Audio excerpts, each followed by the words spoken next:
No, my happy topic was Stardew Valley. Oh, I'm really enjoying Stardew Valley. I knew you would. I expected all of this to go down how it went, which was back in 18? Uh-huh. 2017? When I first started playing it, I was like, "Ooh, Oreo would really like this." Hey, Oreo, have you heard about this new game? Which it wasn't you at that time. Anyways, you're Oreo. Mm-hmm. And I'm Shell. No. That's not how the intro was going. It's not even close. No. You are who you are, which is people cannot corner you into experiencing a media on their timeline. Because it stresses... Okay, I would love to explain this because I feel like I have only ever explained, which feels very like petty and confrontational, which is weird for me.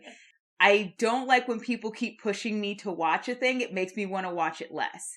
Or I don't like when people push me to like Which play totally something. Feel. It makes me want to do it less. Mm-hmm. But it's because I now feel pressure. Like now it feels like there's a weight to the thing that I have to experience. Listen to the song, watch the show, play the video game. Like all of that just makes me feel like, oh, now there's like a weight. And now you're sitting there with like bated breath and expectations for how I will feel about that thing. Or when somebody like shows you a video and then watches you watch the video. Yes, and you're like, if my reaction, and because of who I am, which is not healthy at all, my reaction is immediately like, if I don't react the way you want me to react, I've done something wrong, and that stresses me. The world has truly done enough wrong. So the second people keep going, I really want you to, I really want, immediately I'm like, I want this, I might have wanted this, I might have been curious. Fun fact, I actually had heard of Stardew Valley and was slightly curious about exactly how it worked. I had never really been into like farm simulators, which was my most, which was the much of like the most of my like understanding of what Stardew Valley was, like a casual, relaxing farm simulator. It is in fact much more than that. However, that was my knowledge. Yeah. And I was like, a relaxing game would be nice. And then the second you were like, you should play this, you would really like this, I'm like, what if I don't? Oh no, what if I don't? I was right though. You were right. It's not usually a thing that is an actual problem, like people being wrong about it, unless they just really don't know me that well. But my fear is always there, because then I'm like, what do I say to you? And the second somebody is like, I desperately want you to experience this thing, because I'm confident I know you well enough to know you'll like it. It's the last thing that I want to do. Also, truly, before we were recording, I was like, we are so stressed out and bummed. We have to think about something happy for this react. And then immediately I was like, hey, Oreo, complain about that thing. Come on. So I'm sorry. It's actually nice to explain it, though, because like it's that when I just say like the base explanation, which is when somebody pushes me to do a thing, it becomes the thing I don't want to do anywhere at all. But then I have to be like, it's such an explanation. This is the first time I've actually sat down and been like, this is the specifics of why it becomes the thing that everybody gets annoyed that I still haven't done yet. And I don't want to do it because you keep pushing. Now it's like, it keeps dropping it back. Like on my list of things to do, it is now the back of the line. And here's why. Every time you mention it, it goes back one in the queue. Side note, I do notice that and I'm like, I'm going to tell you I enjoy this thing, but I'm not going to tell you to do it immediately. Yeah. But for funny thing for like a whole 2 weeks, I was like, this is your daily reminder that Encanto is really good. Yeah. And like, I watched it. It's great. I love it. It's literally that thing where it's like, if somebody's just like, oh, let me tell you about this thing that I enjoyed, which I get, like on a fundamental level of my entire being. I completely understand. That's fun. And if you sell it well enough without telling me you want me to experience it, I will go out and experience it myself. Like, because you've made it sound awesome. The second you put a pressure or a like specific desire of me, you need to. It becomes so stressful, the idea of experiencing the thing. So I found Stardew Valley years after you mentioned it. I'm so glad. Because I was desperately looking for another game to play on my phone. a lot of the games I was playing just like kind of started getting boring. They weren't keeping my attention. I was like, I need something relaxing and fun. Yeah. And I like RPGs. Mm-hmm. Surprise. So I was looking, and in the queue of relaxing games, Stardew Valley kept popping up, and I was like, why do I know this game?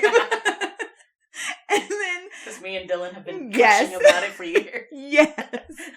And so finally I was like, oh, it's cute. Like, you can do romances too. Oh, yeah. This pixelated art is adorable.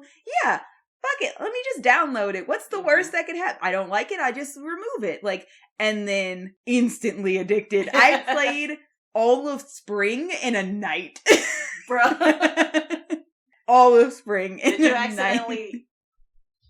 This might not make the final cut, but this is just Shao asking. Did you accidentally, like, buy a bunch of seeds and then didn't know that the crops were going to die at the end of spring? So, what had happened was I was reading descriptions. So I was like, okay, sure. Like, so they're only going to grow in spring. But like, also I was like, I don't know how much commitment I want to put into these crops. Oh. So what I actually did was I accidentally did it right, which was you played scared. I played scared. I was like, I will buy a round of crops. I will plant as many as I want in one go. Mm-hmm. I didn't know how long spring was going to be, so I kind of avoided the longer plants because I was like, that feels like that's going to take too long. And then I was like, oh, well, now I'm out of plants and I need money. So I went and bought more plants. And that's how I survived. That's how I accidentally lucked into a really good routine of how to handle spring because I was scared and didn't know what I was doing. And then I got the letter like halfway through the granny character. She was like, these plants, she's very sweet. She was like, your plants are going to die at the end of spring, so be careful. And I was like, thank God I didn't buy too many. See, I didn't talk to enough people my first season. I was like, farming, we need money, let's go. Oh, my day was literally like, care for farm, care for dog, obviously because you get the dog. Care for farm, care for dog, go hunting things because the hunting part is very fun for some reason. I want to find berries and flowers, and the second I found out you could do that, I don't know why that became such a fun part of my day, but it was like a full cycle of routine. And as I ran into people along the way, I would stop and have conversations because I play an RPG the way I assume all RPGs are supposed to be played. And I'm like, you got to make friends with everybody. I'm assuming I need allies for some reason. It's not that kind of game, but I was like, I need to make sure my allies like me, which is everybody in the town at this point. If you give us a relationship meter, I'm going to want to fill it. I am the epitome of if you give a mouse a cookie. If you give Oreo a relationship meter, she's gonna want to fill it. We cannot afford a half an hour intro. This is just the react. We will have to revisit Star. It's so good, will. You guys. I no will pressure. Warn, I'm at the point where I will gush. So I guess we'll pick this up. We will pick this up. Yeah. I have to tell you about my farm situation. I got animals finally. I'm very excited about that. I gotta hit play. Yep. Please do. I'm also excited about this. Tell the people who we are. Oh my God, we're 11 minutes in and we have an intro.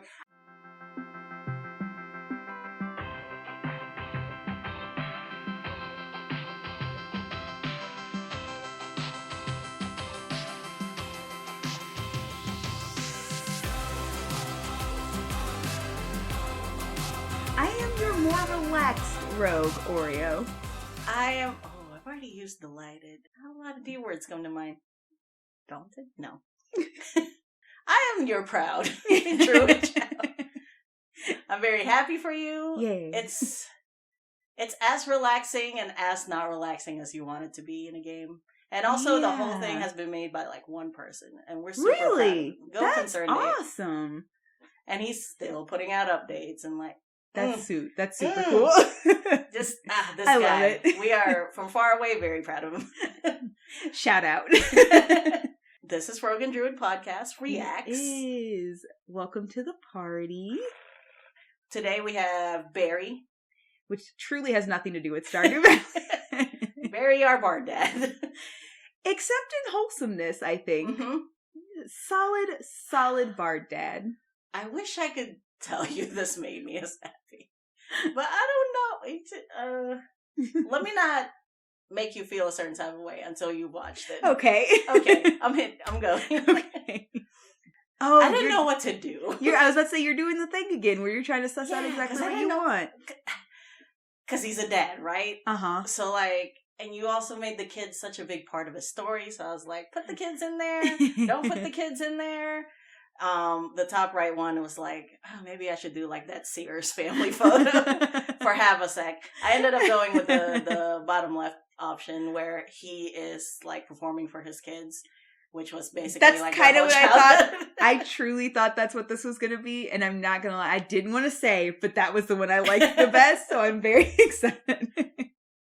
Because I was like, is that his wife standing there in the back? And then the kids, and then him perform. This is cute. Yeah, and then I was trying to figure out the angle. I could not figure out this angle for the life of me. That's fair. I think my problem with how I did this was I got too brave. It's one way because I was like, I know anatomy by now. I know perspective by now. Let me just try to off the dome this. Which I did mostly, but it's like, probably would have looked better if you used references. But by the time I started feeling that way, I was like, no, we're already in this. We're going to finish this, baby. And also, it did give me an idea of like maybe 1 month or maybe a few times a year we'll do like revenge draws. Yeah. We'll come back to characters. But that's just an idea. Anyways, I ended up going with this like sideways kind of top-ish looking angle. I cut out the wife because I was like, the less characters, the better. That's understandable. And he's a dad. Not a husband. No. Here's the thing. I completely, not gonna lie, I was shocked that you did give yourself the whole family for a minute. Yeah, when we were recording, I was like, I really don't want to draw so many. Yeah, you were like, I don't want to draw the family photo. I don't want to draw the whole family. And then I saw I was like, okay, well maybe she'll like fudge it a little bit because you won't see the whole kids, so it'll make it a little easier for it. That is a full frontal wife. Wow, you did like the whole wife. But yeah, and also I was telling myself, if you run out of time, you could just crop the kids out. But no, I really like how the kids ended up. So I just you said he played a lute. Mm-hmm. So I gave the man a lute. As you can see right now, I kind of just did like human anatomy with muzzle. Uh-huh. And then I forgot like Leonins have that animal leg thing. Yeah, so they you do will have see like me cat struggling with the situation feet area. This kid, I really wanted. First of all, I wanted the kids to be sort of a different age because, in the montage in Hakuna Matata where, like, Simba's kind of in that in-between and he has that in-between hair. Yeah. I really wanted to put the in-between hair in there. That's good because they are meant to be different ages. Yeah. You didn't mention that they were twins or anything, so I was like... No, actually, I specifically had... So my imagining was Barry Jr. obviously would have been the firstborn son, mm-hmm. So he's named after the dad, so he's the older one, which also makes sense for him to be the more, like, bull-headed, mm-hmm. more, like out, not really paying a lot of attention, and mm-hmm. then the younger son is the one who's a little bit softer. He's the one who was like, the town seems a little weird, and then you just get mm-hmm. and I'm sure his brother was just like, what are you talking about? This is fine. I'm excited. Let's find a tavern. I love this face. Thank you so much. I did Google Mufasa for you. I love this face. I'm so proud of this face. I love this hair too. Honestly, I'm very proud of the arms. Those arms off the dome, and they're good. I'm learning, you guys. You did really good. Like, they're not done, but I can see the under anatomy that you created for this. Solid. But yeah, anyways, I wanted one of the kids laying down because I just feel like when dad is performing for you, you're relaxed. You're having fun. This is bedtime. This is story time. And then I originally had the other kid on the left kind of sitting down, but like from the angle that I had it didn't really translate as well that they were doing crisscross applesauce. So I nixed that. And also, right now, as you can see from this anatomy, they're large. Yeah. And it's like, oh, I don't know how to draw children. I need to work on that. So down the line, you'll see me give them more childish proportions. But right now, they get smaller. The left kid, I was like, why does this look like the wife? But yeah, you also said fanciest coat. Oh, so fancy. Admittedly, I could have went fancier, but I think this was fancy enough. You also see me trying to futz with the feet. I avoid those for a really long time after that. Don't you worry. I did notice you jumped to this face. I was like, we're so confident in this face. This face is solid. I gotta admit, this was just one of the ones that I just had to power through. Yeah. It did not roll off the pen. That's as fair. Easily as some others do. This was a lot of like firsts for you. You drew kids for the first time. You have not drawn kids before. I really didn't have to. You didn't have to, but you did, and I appreciate that. This is your first time drawing a Leonin, like a very animalistic character, because like let's be real, the second most I've given you so far was Cass. Yeah, and she's mostly human with like small fish bits. So it's not. Yeah, but like her bones didn't change. Yes, and that's the big thing. It's like her face is still a human shaped face. Her arms are still human shaped. Her legs are still human shaped. You really just add fins and some fun colors, which is a lot easier to suss out and still show off that this is not a human character than give this guy a full lion muzzle and some lion everything feet. You know. But before you even mentioned Mufasa while we were recording his episode, I had already been subscribed to this guy named Aaron Blaze. Because when I first started researching about digital art, he was one of the first YouTubers that came up, and he used to be a Disney animator, and he actually worked on Lion King. So I watched one of his tutorials. It was drawing Nala, which was that snap I sent you. It looked nothing like that. But I did learn a lot from one video. Anyway, shout out to Aaron Blaze. He's really good. And he teaches really well and easily. And I think it's just so cool in this day and age that people can just Google and bang, a Disney animator will teach you stuff for free. It's crazy. It's wild to think about how easy it is to just be I don't know this thing, but somebody out there does, and somebody out there is teaching you how to do this thing. So I can find it if I don't know it. Yeah. What are we working on? Oh, okay. So now I'm working on the kids. Turns out, for a very small child, 1 to 2 years of age, their head is a quarter of their whole body size. So I had to adjust. That's wild to think about. Yes. Because in a standard things, for men it's an eighth. The head is the eighth of the whole body, and then for women it's a seventh. So, and also I ditched the crisscross applesauce since we were going with toddler proportions. I was just just stand up and reach for the magic. I ended up, Barry Jr. Gave me quite a hard time with the laying down that I had committed to. Truly, all of the holes I found myself in, I dug myself.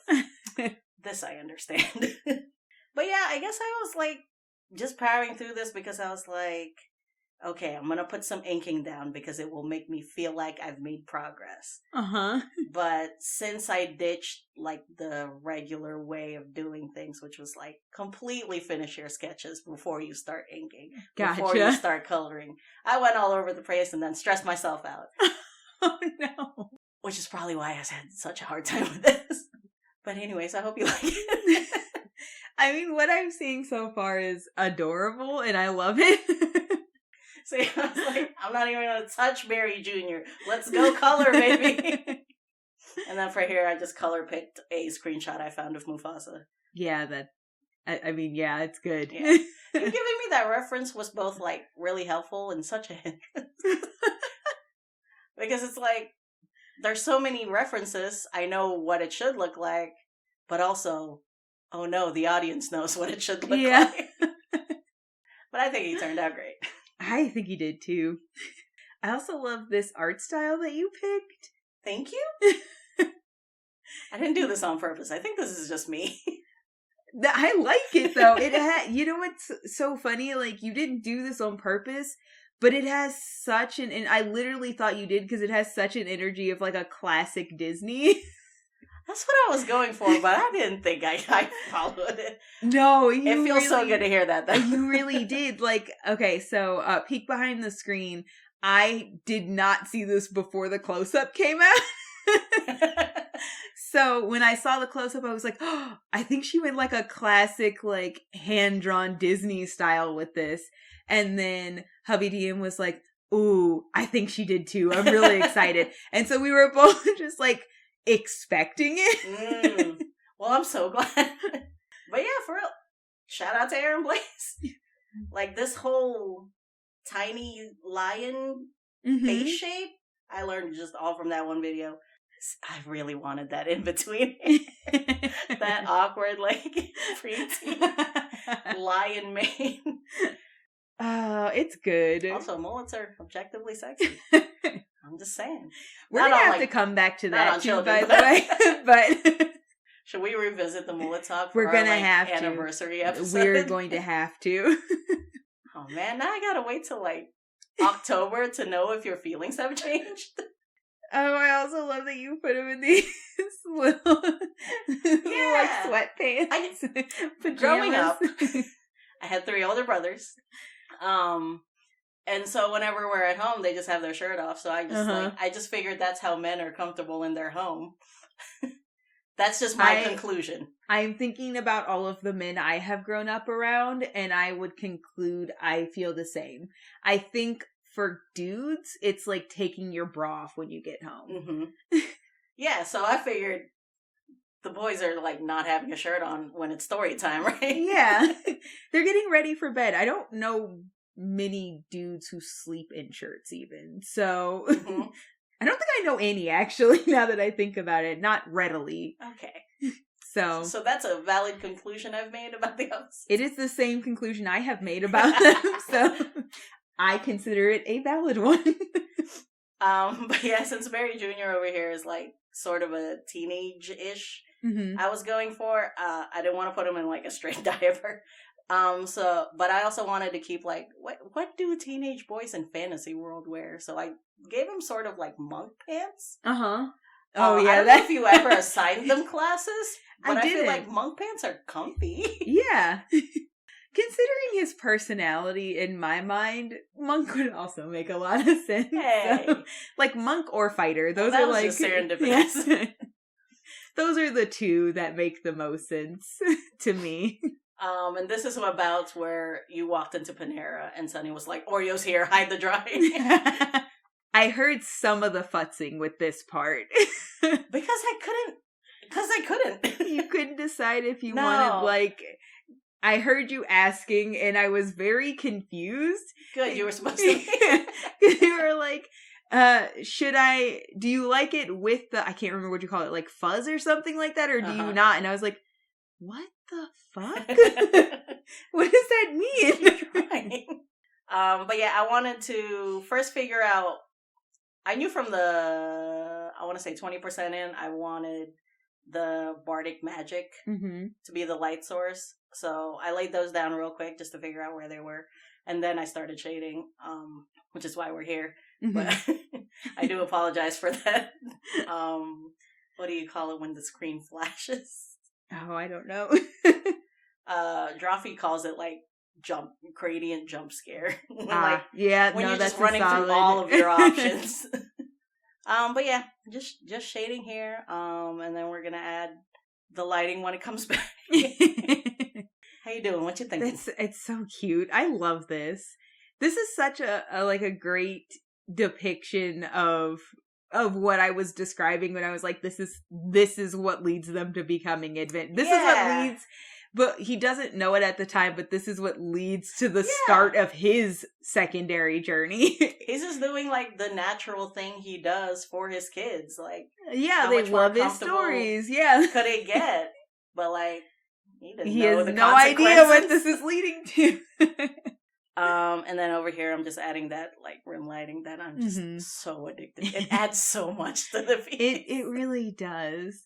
It creates such a depth to the image. And then at the very last moment, I was green. like...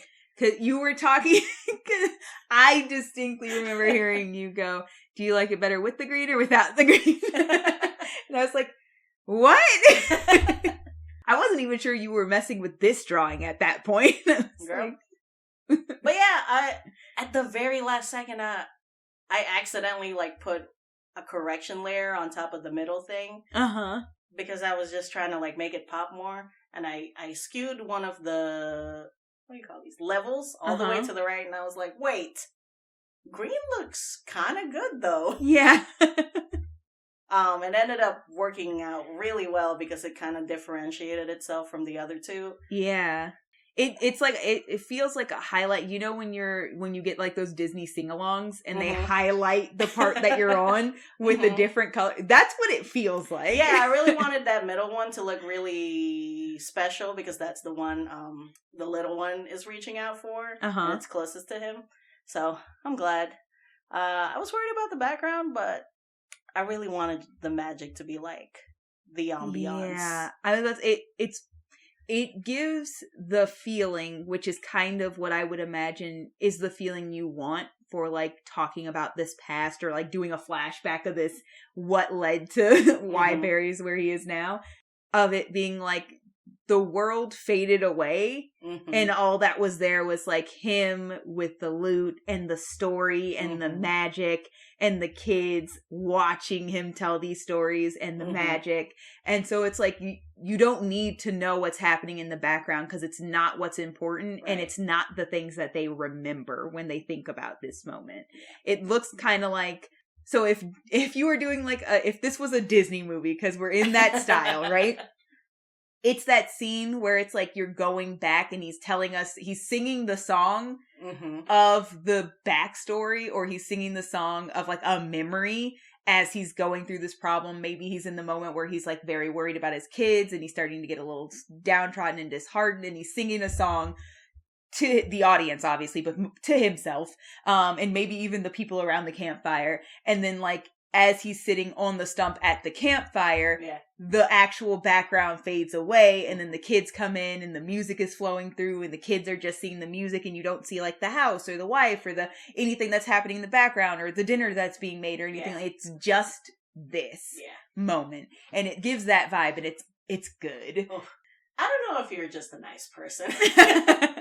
But sometimes I come into this room and I'm like really down on myself and my experience, and you're just like, no, these are all the things I liked about it. And you won't hear anything else.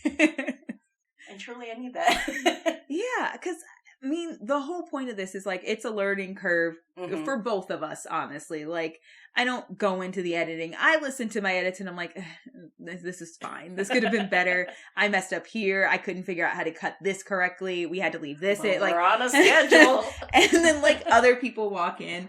Shout out to Andrew again. And it's like, yo, I just listened to this episode and oh my God, I got these ideas for this character. And like, blah, blah, blah. And it's like, he doesn't care. He doesn't care about it's like those planning things. A wedding. Yeah. Nobody knows where you've messed up. It is exactly like what I learned while I was planning our wedding, which was like, I knew all of the things that I didn't get and wasn't perfect and I was worried about. And literally anytime anybody talks about it, they're just like, it was fun. Yo, your wedding was a party. Oh my God, it was a blast. And I'm just like, the longer we go and the more I hear that, the less I remember the shit I wanted that I thought was like I would ruin something by not having. Oh, this podcast is a marriage. But yeah, I hope you like it. Try to do Disney a little bit. I think I succeeded. I do with too. The style. I absolutely do too. Like, I don't think anybody would look at this and not understand the style that you were going for. Again, I'm very trepidatious about next week. I'm actually excited because you've never started by being like, I'm nervous about what I've chosen to do. You're usually like, I'm pretty confident that I got the vibe. No, I'm sure I got the vibe. You're just but we'll talk more about it next reaction. I can't wait. I can't wait to find out what you next did. Week. Tune in 2 weeks for that. It is in 2 weeks. So as we're rolling through the end of this, let me remember all the things that we do. I'm going to start by saying, knock it out. Love this. You match the vibe exactly. Thank you so much. Once again, on point, and I love it. If you guys have not heard the full story of Barry, his sons, his wife, his whole backstory, you don't know the character makeup or anything like that, and you would love to find out, you should check out the full episode for Barry. It is out on our podcast everywhere except Pandora, where podcasts can be found. We're getting there. We will get there. That little parentheses. Just in case they listen on Pandora. I don't know. But I do like to make sure that I let people know that. We're working on it. Anyway, you can also just check out the episodes here on YouTube, because we do drop full episodes on YouTube as well. They're a little behind the podcast, so if you like to hear it as soon as it comes out, you should check out the podcast proper. You can also check out Aesthetics, Sim Sundays, our Hero Forges at the end of the minis at the end of the month, and also speed draw and everything updates without any of our talking over it. Although once again, why would you want that on our Instagram? Damn, I really thought we were gonna have a clean exit there, but no. Nope. Listen, we have to stay on brand. It's all we've got. We've got a brand. Speaking of on brand, I'm so sorry. This has nothing to do with the exit. But is Barry short for something? Yeah. Did you tell me? I did. I'm so sure you did. Do you remember his full name at all? It's not Beryl? No, it's not. Beryl. It should be Beryl. It's Baragon Barry Embereye. That does sound familiar to me a little bit. Thank you. Yes. I'm so sorry. Say goodbye to the party. Wait, I'm trying to remember. I was Instagram. What even is our Instagram? Completely my fault. At Rogan. They did not get that. At Rogan Druid. I swear I had it this time and I was right. This was my fault. This was my fault 100%. 1,000 lashes. That's too many. 10 lashes. I don't even remember what else I forgot to plug. All right, anyway. You've done all of it. You're doing great. On brand, stumbling towards the end here. As always, fuck Electrum. Fuck Paladins? You're not confident in that one today. I was going to say fuck your bards. But in the good way. Yeah. Because, respectably. Yeah. Well, depends on how much they like it. Yeah. Depending on their taste. Fuck Andy Warhol. Still. Mm-hmm. Not in the good way. For real, shout out to Aaron Blaze. Yeah, for real. Good on you. That's shout super out to awesome. Concerned Ape for making Stardew Valley. Yes. Also that. Honestly, on top of all the things we don't like, big shout out to all the things we do, including Disney. I think it's so cool. Now I'm really stumbling towards the end, but I do have to voice it. It is so cool that this dude was like, I fully worked for Disney as an animator, and now I'm just like teaching you art. Here's the stuff on the internet. That's awesome. I love that. Yes. If you guys haven't seen him, you should totally check him out. He sounds great. He's great. Are we done? Did we do it? Yeah. I'm so sorry. Once again. I truly fucked it up for you. I think we got there. Baragon. Baragon. Bye, Baragon. Bye, Bird.